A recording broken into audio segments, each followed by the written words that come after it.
Eu fui a primeira pessoa, o primeiro profissional de jornalismo a entrar no ferro velho quando ninguém sabia ainda o que era. Foi o mundo inteiro voltou o olhar para nós aqui, né? O mundo todo começou a vir para cá, né? E aí começa aquela disseminação de informações desencontradas. Quando eu cheguei, parecia uma cena de filme de ficção, né?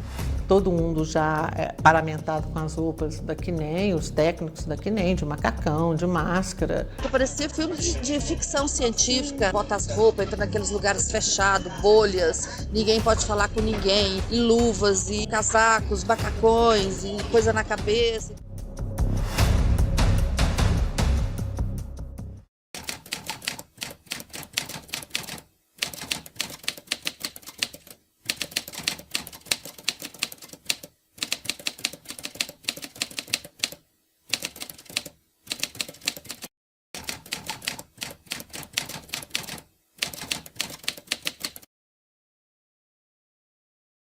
A gente não sabia o que era o Césio 137. E aí que a gente foi descobrir exatamente o que era o Césio, a potência, né, dele.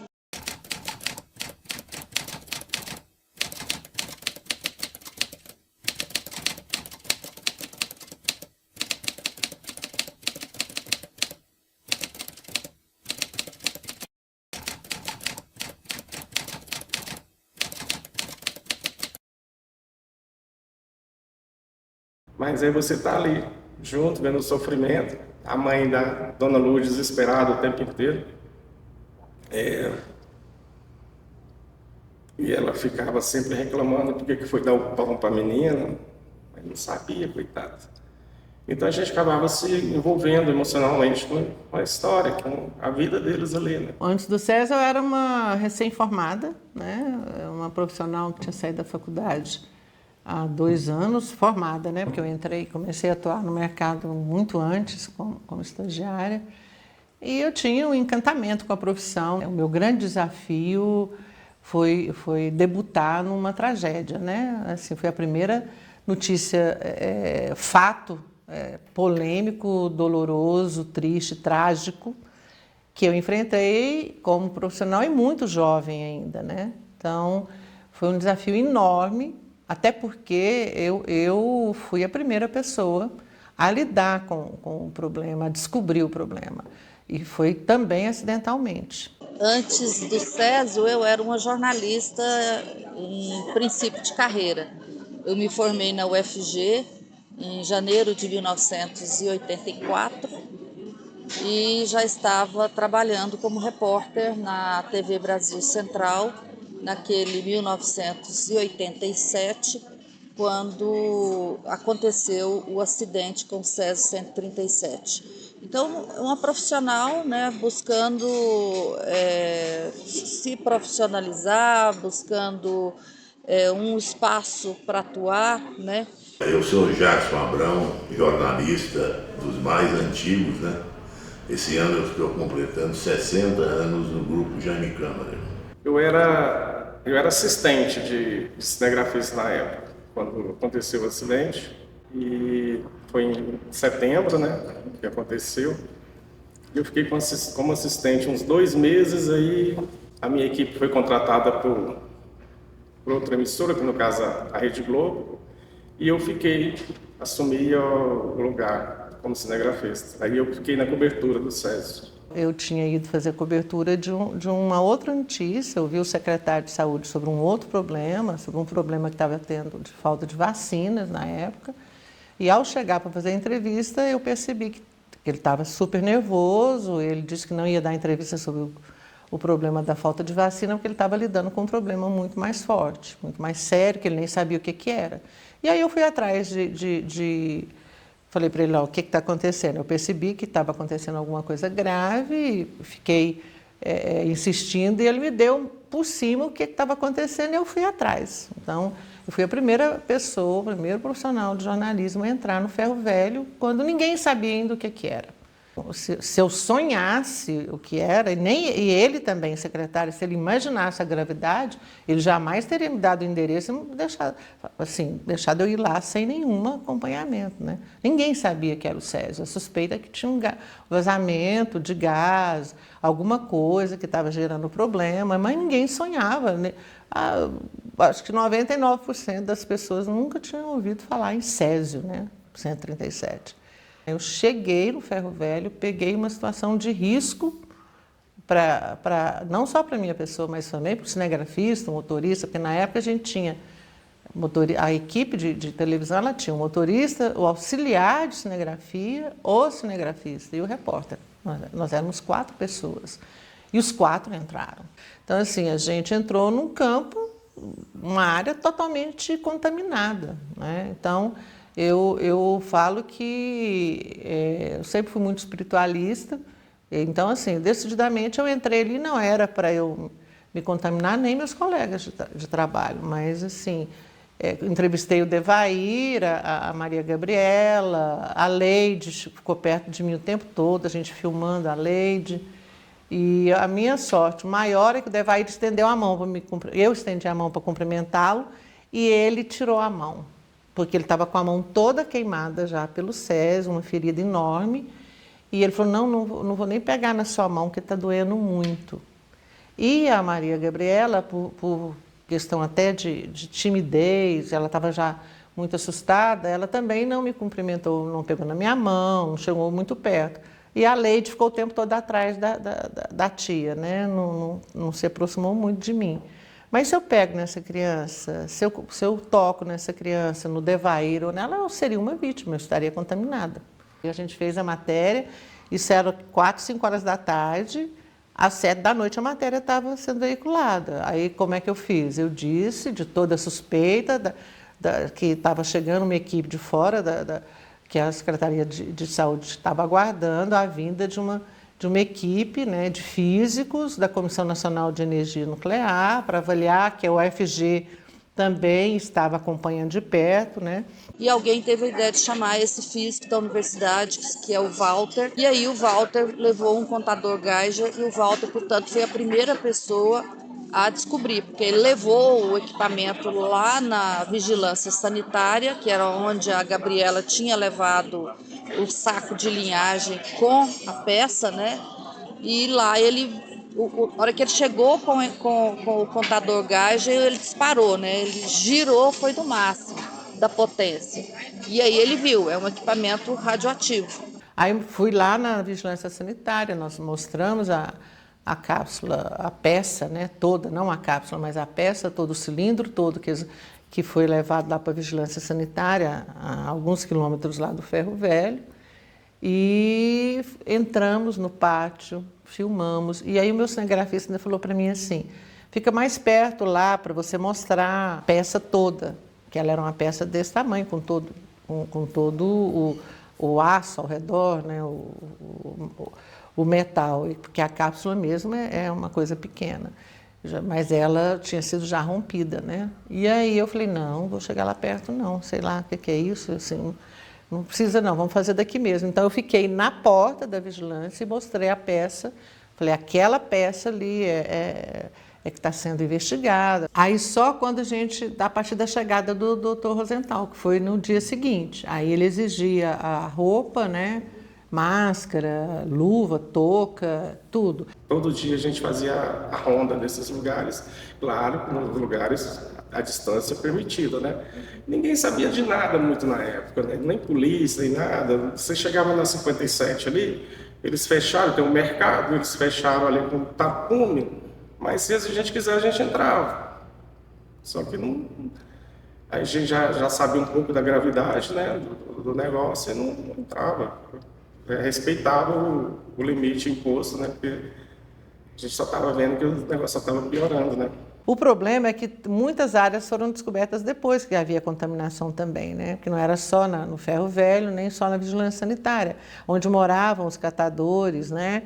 Onde moravam as vítimas, aí descobria-se todo dia um foco de contaminação. Pessoas que tiveram acesso àquele objeto e que tiveram contato com aquele pozinho que encantou todo mundo é que se contaminou. Mas a gente só descobriu isso com o passar do tempo, né? No início, a gente não tinha dimensão do que de fato, aquele material, qual o efeito tinha sido daquele material, quantas pessoas tinham se contaminado. Todas as pessoas que moravam em volta acharam que pudessem estar contaminadas, foram atrás dos postos, né, de avaliação.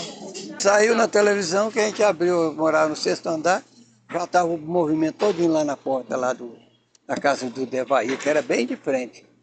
É o lado oposto da rua, na 26A, setor oposto. Eu fiquei sabendo na época, eu nem sabia. A hora que falou SES 137, aí que falou o que era, o que podia acontecer, que eu via que o pessoal tudo entrando nos aviões, levar para o Rio de Janeiro para descontaminar lá. Outra vez foi ali em Aparecida, a gente chegou ali num bairro mais afastado daqui, aí descobriram que lá algum parente tinha levado frações, né, do Césio para lá. Chegou lá, era espécie de uma chácarazinha, assim, tipo assim, 2 lotes e tal. Aí o povo criava porco, tinha uns 2 cachorros, criava galinha, foi tudo pro sacrifício. Aí os senhores lá que moravam lá, os senhorinhos, chorando, aí já paramentaram eles com aquelas roupas, tirou eles, levou lá para onde faz os exames lá, para ver se eles não estavam contaminados. E tudo, tirando as pessoas, tudo que estava vivo ali foi sacrificado, enterrado. E a casa foi para o chão, todos os móveis, plantas, foi tudo, ficou só o chão. Os tratores arrancaram tudo e levaram. Então, são coisas que você vê a magnitude do negócio, né? Negocinho de nada, para usar isso tudo aí. E um desses casos, olha que história mais assim, kafkiana. Os donos da casa da 57, que são, me parece que a dona da casa, os donos eram avós do Roberto, a casa deles foi derrubada, tudo que tinha dentro virou lixo radioativo, o piso foi concretado e vai ficar assim por 150 anos. O lote é deles, continua deles, mas eles não podem usufruir o lote. Não pode usufruir do terreno, que lá não é nada. E aí esse processo deles está finalizando, está lá no último recurso, eles já ganharam, né? Vai ter que ser paga uma indenização a eles, mas eu acho que essa história é muito simbólica do que aconteceu com o Césio. Ele está concretado há 150, vai ficar assim por 150, por 300 anos, e ninguém quer tratar desse assunto. Deixa esse lote lá.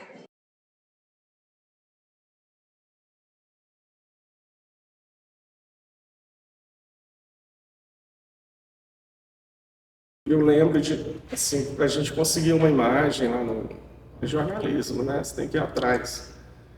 Eles estavam internados lá no HGG, hoje é o HGG ali, né? Lá em Anguera.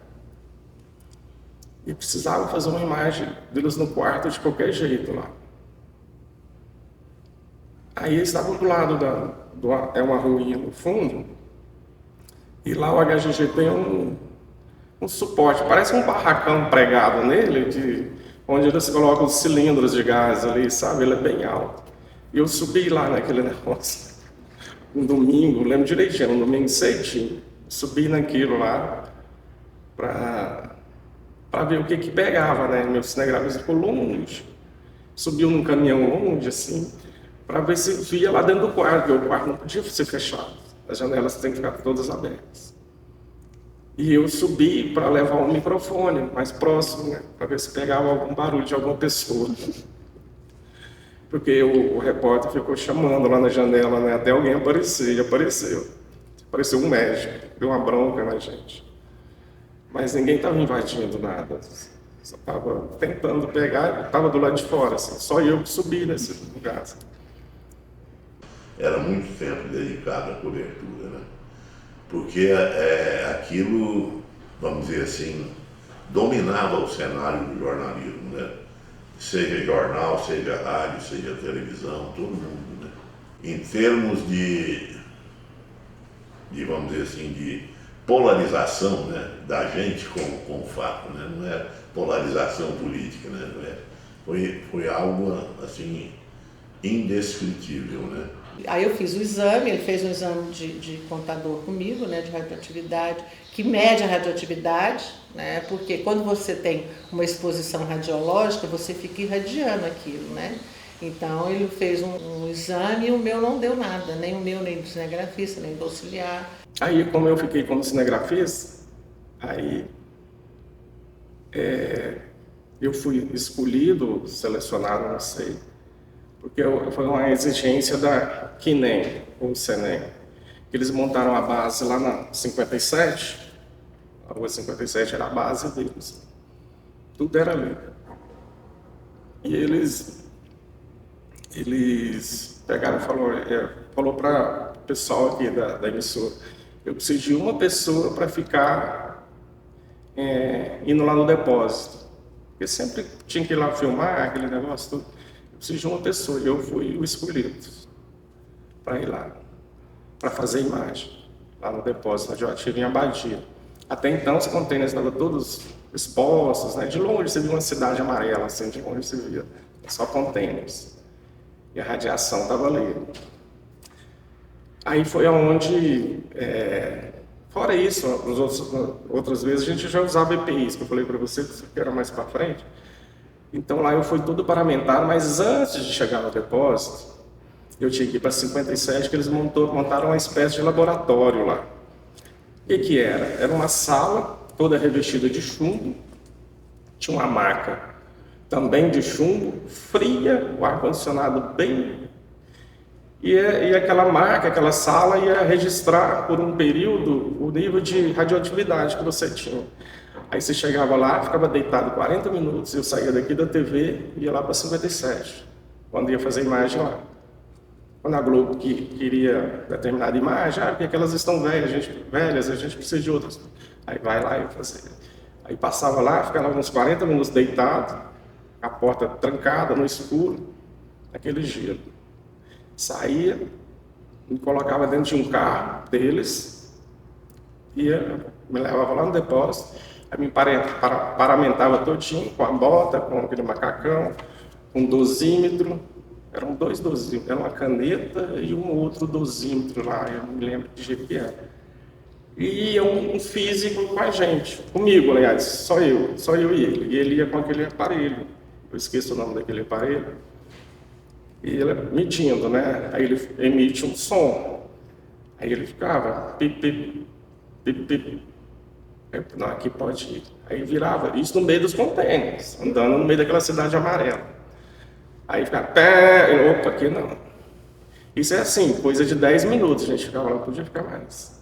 Aí saía daquilo ali, tirava toda aquela roupa, calçado, ia para um lixo, já ali, voltava lá para 57, deitava naquela maca, naquela sala, mais 40 minutos. Senão não era liberado. Ali era todo registrado.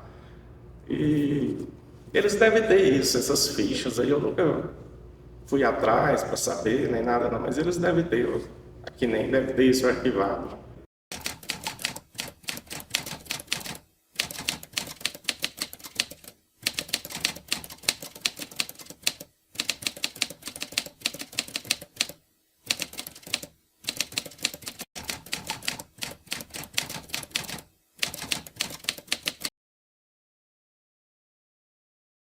Quando a gente achou que pudesse ter mais mortes, né?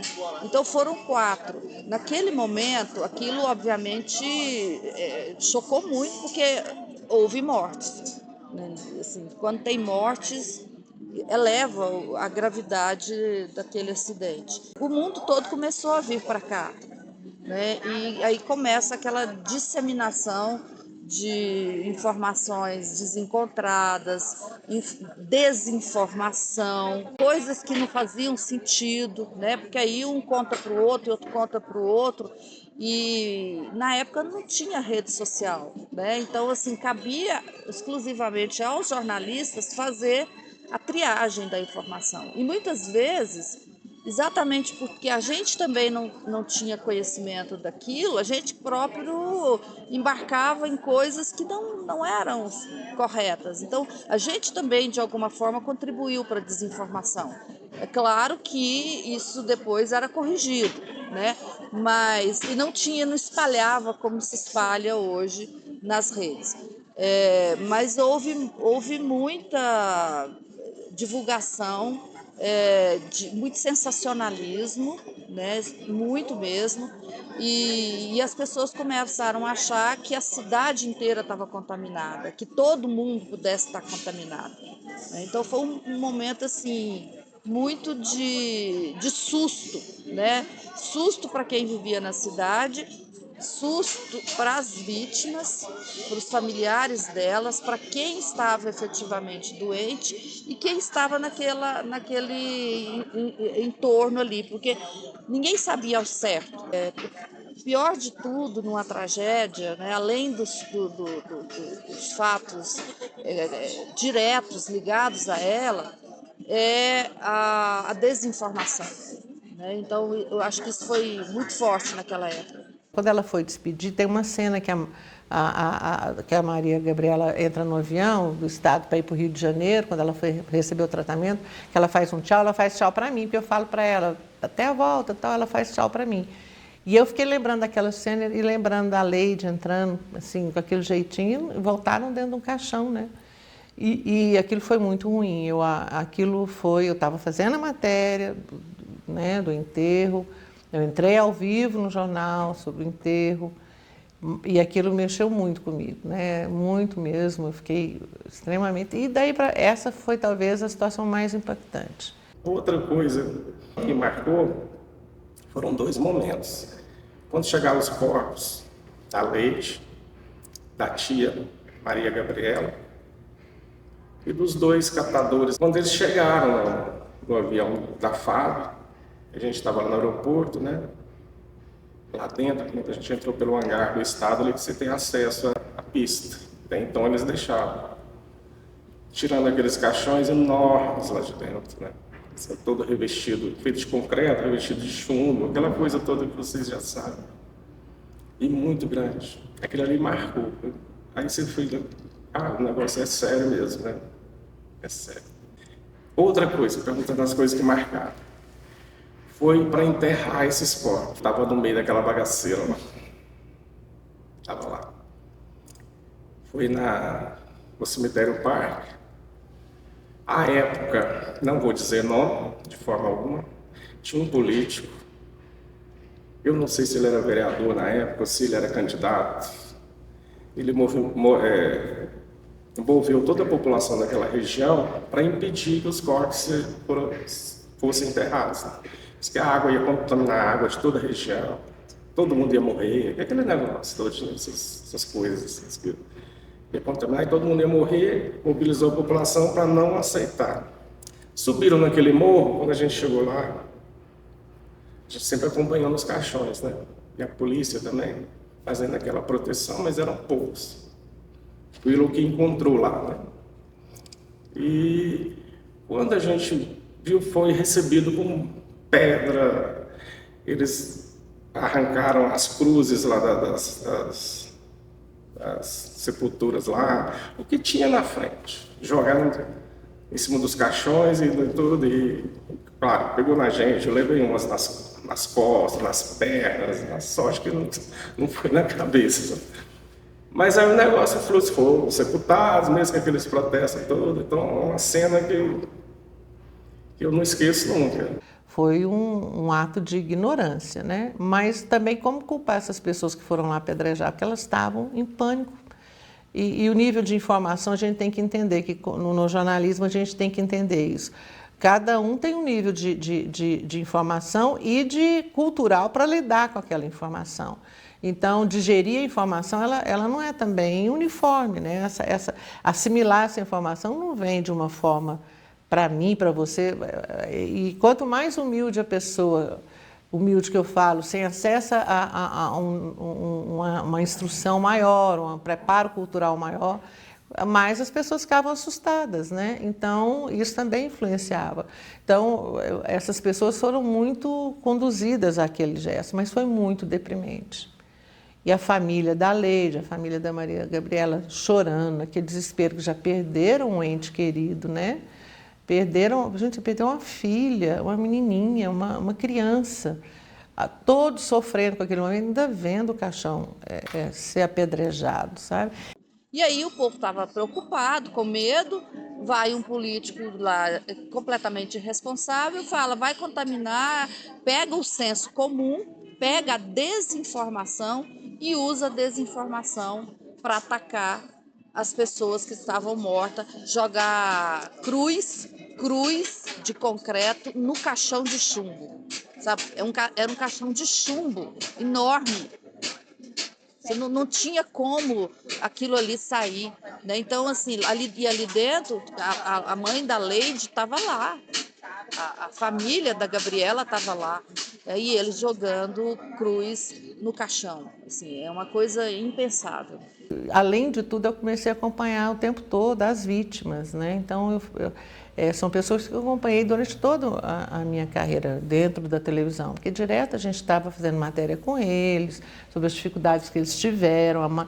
E assim, o que eu acho que uma das coisas mais difíceis desse episódio, dessa tragédia, é que afetou pessoas pobres, muito humildes, pessoas que lidavam já com muita dificuldade para viver o dia a dia, umas em situação quase de abandono, né? Porque ninguém sai catando lixo na rua, metal, se não tiver uma situação de vulnerabilidade muito alta.